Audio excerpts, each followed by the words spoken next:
Hello and welcome to another episode of Tracy Takes On. And as I promised, I am solo this week. I'm going to adjust my light really quickly so you don't see the circles in my glasses. Um, Let me try that one more time. Okay, well, you can still see them, but if I once over this way, you won't. So, again, welcome to another episode of Tracy Takes On, the show that talks about all things politics. And as I stated last week, for the next 2 weeks, I am going solo. And that's because I am gearing up or practicing or doing whatever you call it for um, Thursdays with Tracy. So that's going to start Thursday, July the 8th. And so get that marked on your calendars. It'll be live on YouTube, so we'll get to see it. And I'm going to try to adjust this camera one more time. Yep, there we go. And so we're going to get started. It's going to be a short show because I'm not feeling 100%. I'm all right. I'm nothing serious. Just I don't know if I ate something that didn't agree with me or whatever, but just going to be a short show. I wanted to talk about two things. Well, a couple of things. First of all, the founder of the Grable Institute, Mike Grable, I believe his name was, he passed. He was a senator from the state of Alaska. He served until 1981. He was a strong progressive voice. So condolences to his family and his friends. Didn't want to go on too long and not at least address that. So today's show, I'm going to kick it off with some great news. A socialist finally won a mayor seat. Last socialist I knew that won was Bernie, and that was way back in 1981 or something. I don't know if it was Bernie or somebody else, but it's been a long time. So I'm going to play her victory speech. She beat a four-term incumbent mayor in the primary.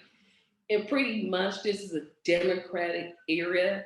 So her winning the primary pretty much ensures she's going to go on and become Buffalo's first socialist mayor. So I want to play her victory speech and then talk about the pettiness of the person that she beat because he is sincerely petty.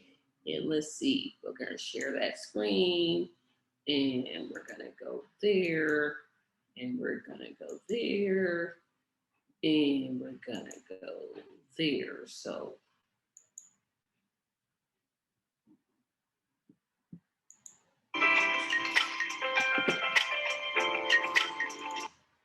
a Democratic socialist candidate running her first political campaign is expected to become the next mayor of Buffalo, New York. India Walton would be the city's first female mayor and the first socialist mayor of a major American city in 6 decades.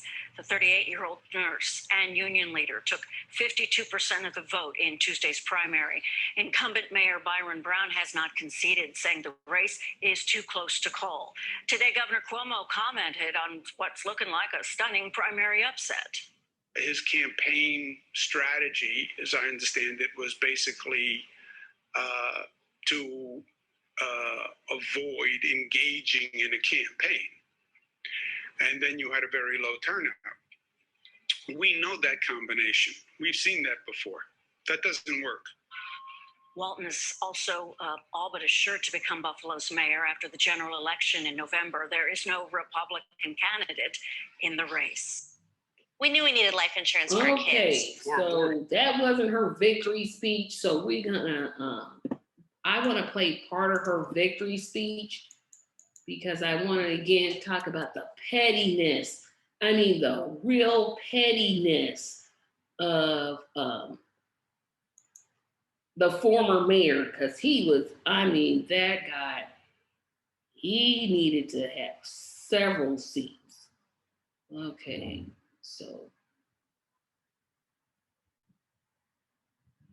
let's see. Okay, that's her interview. Well, we're going to play part of this, but not the whole thing.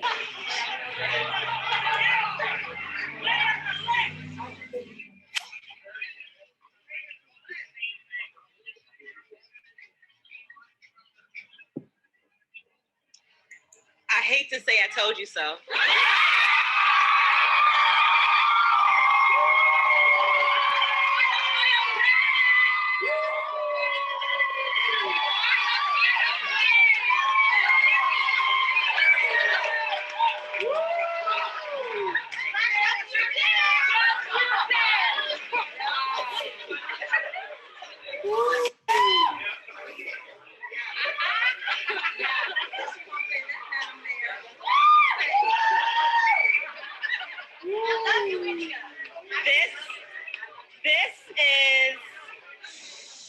This is the work of a well-meaning group of rebels and revolutionaries.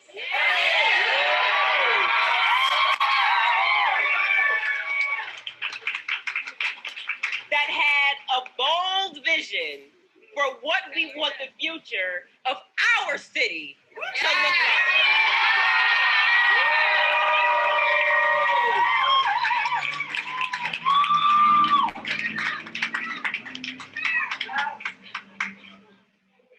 Sometimes I come up with wacky ideas. All the time I know that I can't do anything alone. When I said on the campaign trail, I am most qualified because I am a coalition builder.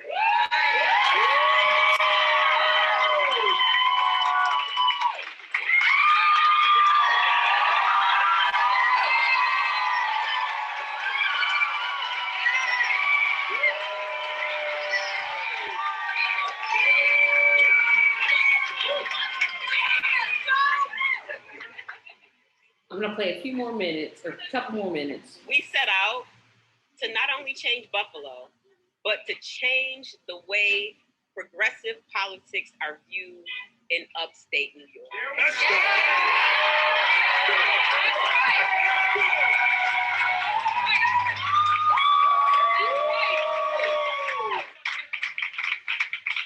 This is Buffalo, and it's not lost on me that we have a very entrenched Democratic Party that has no interest in our type of politics. So from the very beginning, last year, when I brought my island of misfit toys together,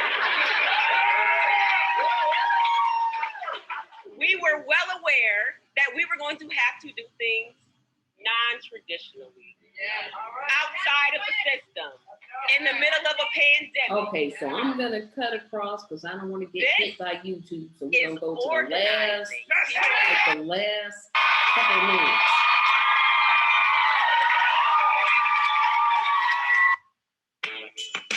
And of course, the commercial comes on. We did not expect that to happen.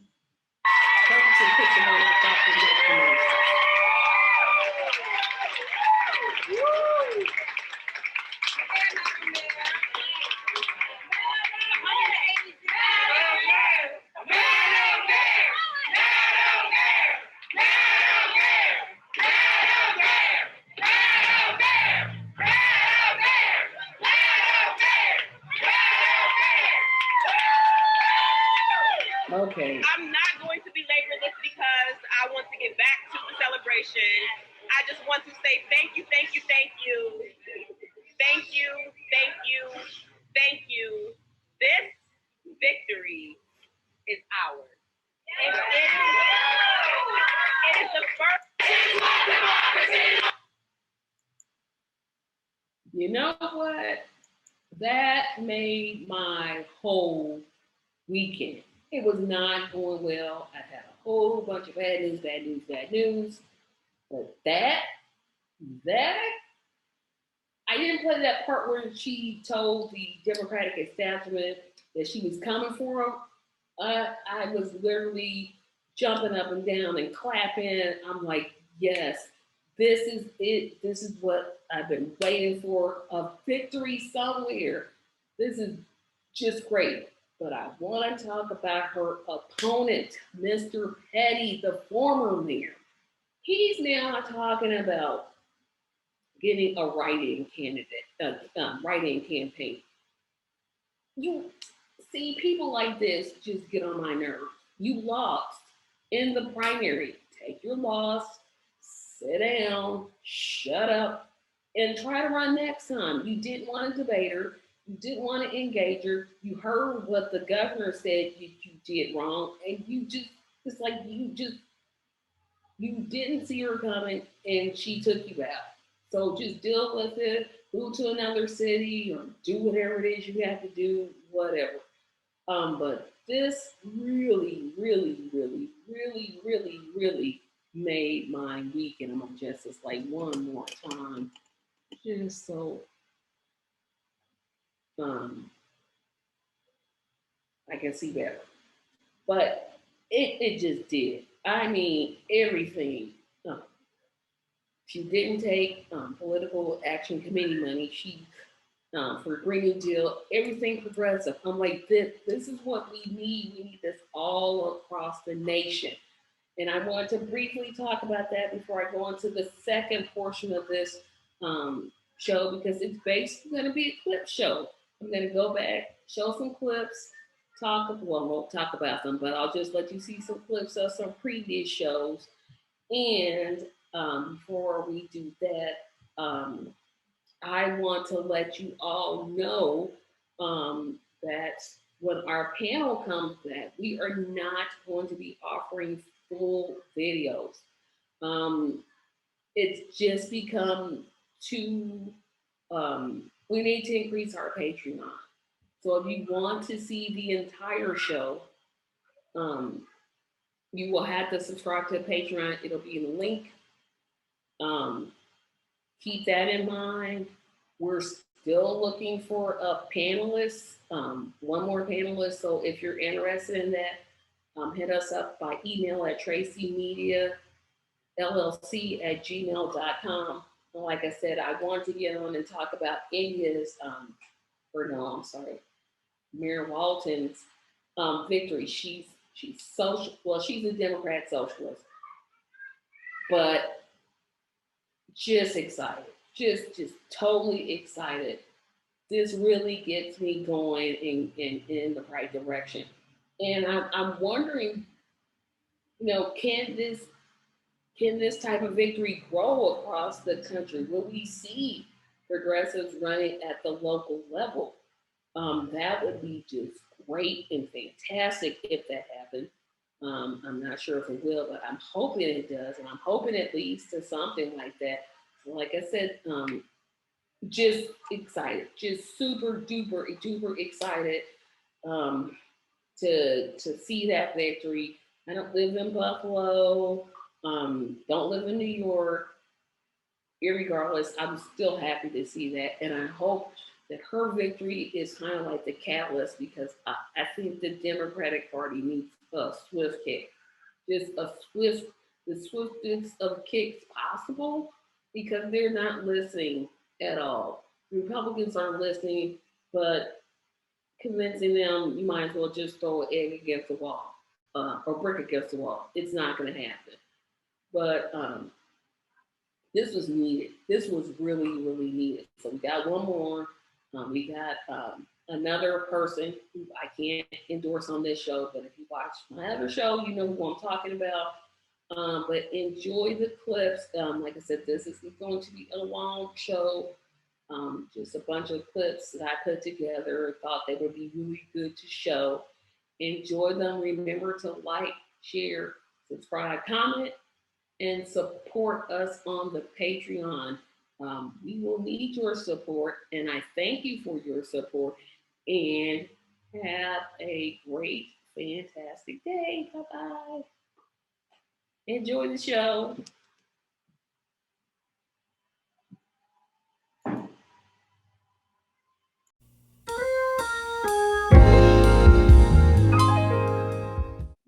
We can't look at it when we were coming up because it's just too much information out there. It's just too much information that's readily available.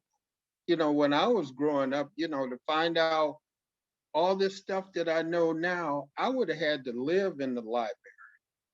I would have had to live at the at the newspaper where they print newspapers, because this information wasn't readily available. Now you can just pretty much push a button. You can just ask the question and it'll bring you up stuff that you need to know. Is it the truth? Well, that's what you have to find out for yourself. And kids will do this. Kids are pretty smart now. They're more tech savvy than we were when we were growing up. So they will do it if they have the discipline to do it. Some of them just want to play. But some of us do want to read and find out, things different all around the world. Find out about the world that they live in, not just somebody's view of the world that we live. I mean, ours was basically European history that we were learning the majority of the time in high school, and then the Holy Crusades. And I went to a parochial school, Lutheran school, for a couple of years in high school, and they talked about those things, but they slanted the view of it, to believe that this Holy Crusade was justified when. But then now, I'm growing up and I think about it. Well, gee, you went and invaded their land. They didn't come invade your land. You went and invaded their land because, you find out because the Catholics were converting to Muslim. So you went and invaded their land.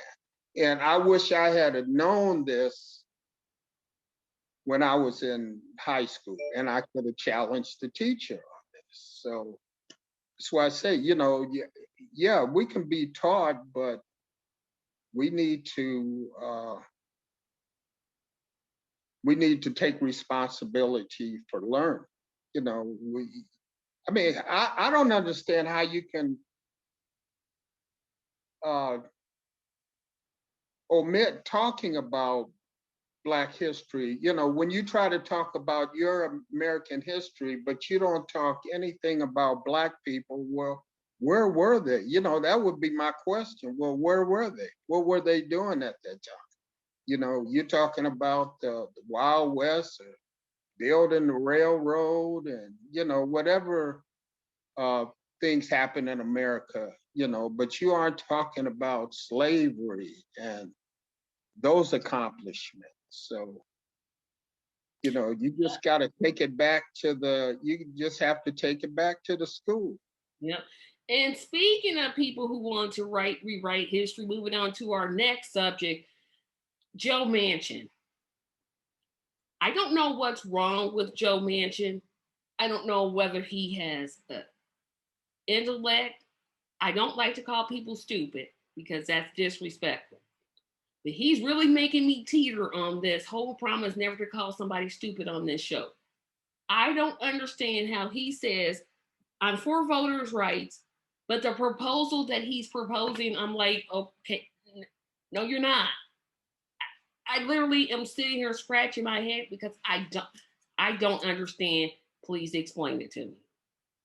Well, I can't explain it to you. I mean, when you use the word "but," then it voids everything left of that word. Then you have everything to the right. I guess he's not for voting right. Hello, and welcome to another episode of Tracy Takes On, the show that talks about all things politics. I am joined this evening by Charles, who will wave hello. And we're going to get right to it and talk about Mr. Rudy Giuliani's place of business being and what his son had to say about it that I thought was pretty hilarious.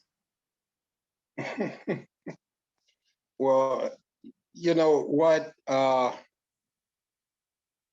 If Giuliani has anything incriminating on any of his devices, he must be an idiot if he didn't see this coming.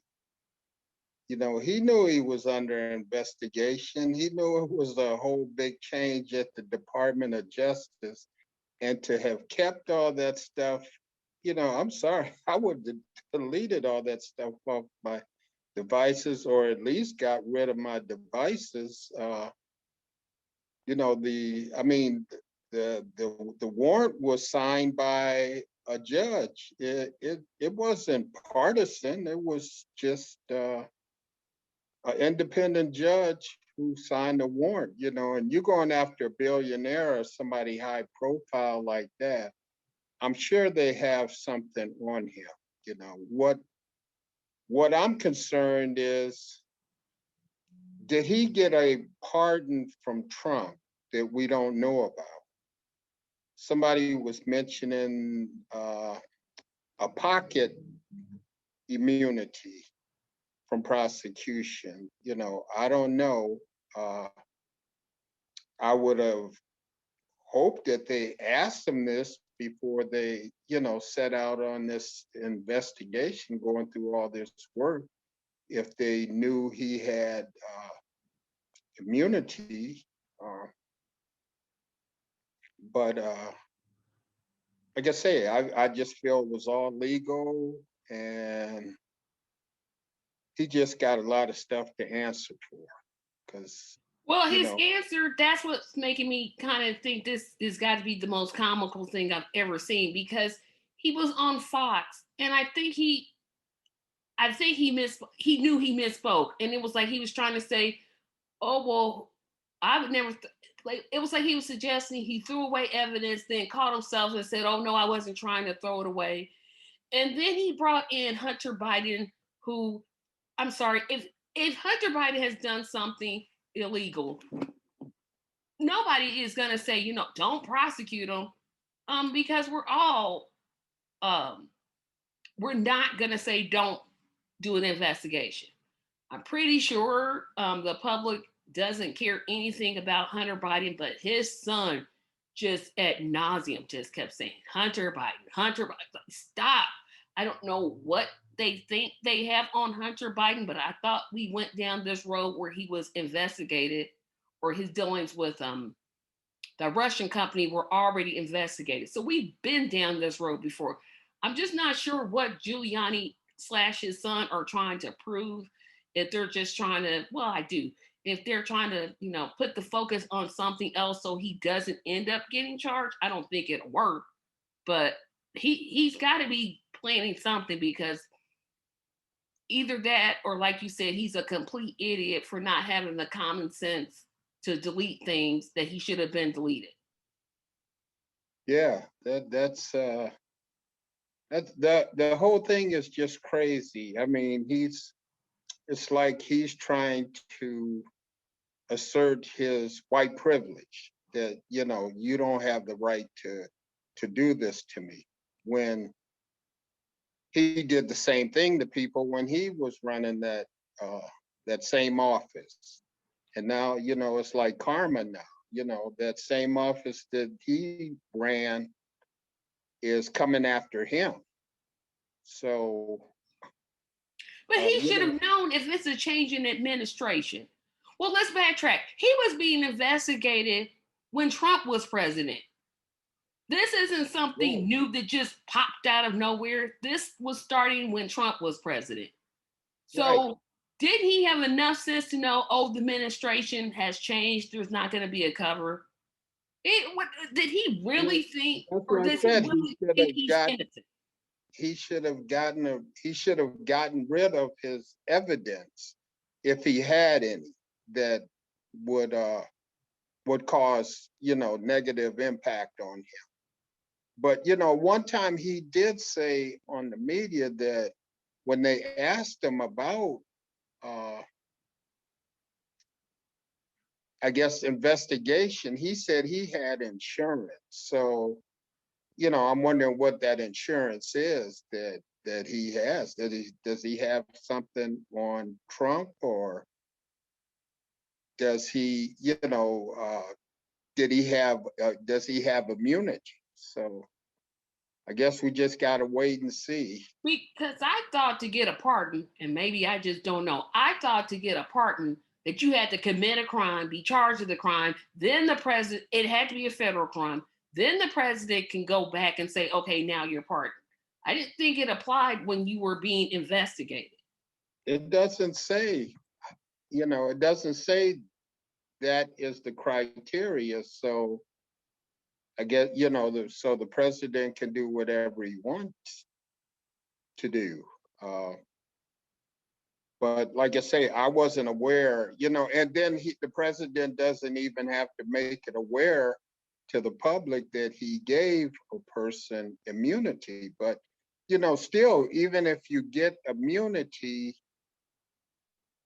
you still are subject to still being investigated or questioned by Congress or the FBI.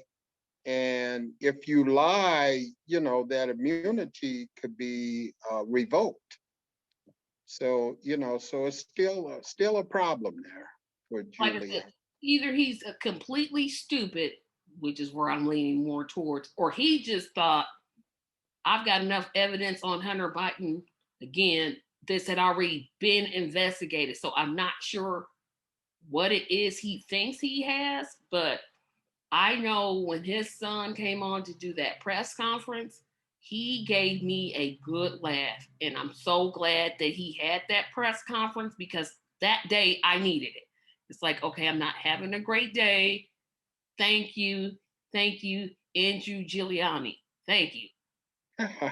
Thank you, because I appreciated that. He gave me a good laugh. Well, speaking of politicians that aren't so bright, Matt Gaetz.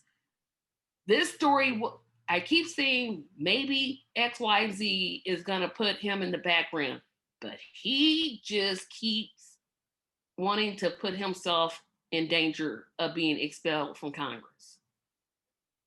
Well, yeah, well, not yet expelled. He should at least be off of the committee that he's on, the Judiciary Committee. He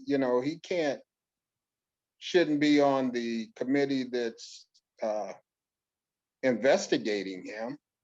That doesn't make any sense. And I'm wondering, why is it taking so long to figure out how old this girl was when he was with her? That could be several reasons. It could be one, she was actually over 18, which that could very well be the case, or she's not cooperating. In other words, she's not testifying against him. And Well, apparently there's more than one girl. She has a birth certificate. She does have a birth certificate, but I'm sure they if they have her social security number, I'm sure they can investigate anything and everything about her. So, or her real name. Let's be honest. She may not have given her real name. Well, you know what? If I feel sorry for her if she didn't, and then they find out that she lied about her name, because that's a crime. I think a felony to lie to the FBI. So, and I don't even know at this point has she even been interviewed, because I didn't hear anything. I know that Joe Greensburg, or I forget his last name, he wrote a letter basically saying Gates knew that this girl was under 18. I warned him against seeing her, but he did it anyway. Well, I guess it just takes time to get all your ducks lined up in a row. So it's no rush, I guess, as far as they're concerned, because they're going after somebody high profile. So you want to make sure that you did it right, because you don't want that person slipping away. But and he is not wanting to resign at all. I mean, he just keeps saying, I'm like, if I'm him, and I'm saying this not because I care what he does, he needs to just go ahead and resign right now. Just why? go ahead, resign, say you're sorry, do so. Because if he keeps this going, and if what his used to be friend said is true, he's not only going to go to jail, he's going to prison. Well, that I don't think that has anything to do with him resigning. If he resigns, it doesn't make a difference. That's not gonna stop the FBI investigations. So I guess he figured, what have I got to lose? Uh, it doesn't matter. I mean, unless he gonna resign and leave the country and go into exile somewhere. Yeah, We'll like see. Roman Polanski, just leave and don't ever come back. Yeah, right. Yeah. I don't care what happens to them. I'm just so delighted at all the negative drama in their lives because of the negative drama they cause people, other people, during, while they were on their power trip. And now it's all coming back to roost. That I told you, that's karma to me. And it's coming back hard. They can't keep shielding him. Pretty Well, soon. the minority leader in the Republican Party. We are tired of it. And we're not going to keep taking them trying to treat us like we're second class citizens. Man, we live here too. We pay taxes too. So, yeah, Pendleton he's going to have a hard life for a little while. Unfortunately, because he probably did his 20 and probably gets to retire, he gets the top 3 of his last